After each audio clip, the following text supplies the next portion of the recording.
राम। अभी जो ये आप ऊपर कमेंट देख रहे हैं ये मुझे एक इंसान ने किया है, तो वो मुझसे ऐसा बोलते कि तुम अंधभक्त हो, तुम बकबक करती रहती हो, तुम गवार हो, तो तुम कभी नीट स्कैम के बारे में भी बोल दो। तो आज की जो रील है वो मैं उन्हीं लोगों के लिए बना रही हूँ जो नीले कबूतर, लव जिहादी सोच के रखने वाले लोग, और जो बहुत सारे मतलब एक कॉकरोच पार्टी के कॉकरोचेस सामने आते हैं, चमचा पार्टी के चमचे सामने आते हैं। तो ये रील उन्हीं लोगों के लिए है। आइए मैं आपको बताती हूँ कि आखिरकार नीट स्कैम होता क्या है।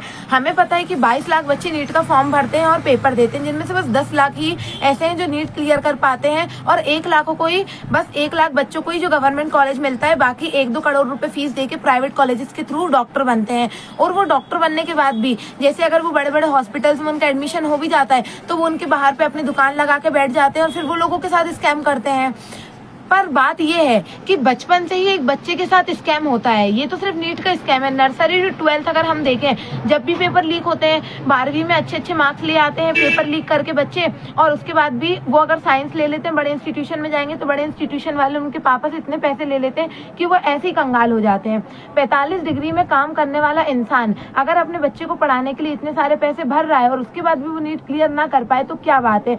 और सिर्फ पढ़ाई में ही नहीं बल्कि आजकल हर सेक्टर में ही ऐसे रिश्वत चल रही है। वो हमें कैसे पता चलेगा? हम लोगों को पता है जो सरकारी मतलब जगह रहती है वहाँ पे जो बैंक मैनेजर रहते हैं, अगर आप उनके पिछले 1 साल का रिकॉर्ड देख लेंगे तो ये चीज आप बहुत अच्छे से जान लेंगे कि उनसे बड़े स्कैम तो कोई करते ही नहीं है, उनसे ज्यादा रिश्वत तो कोई लेते ही नहीं है।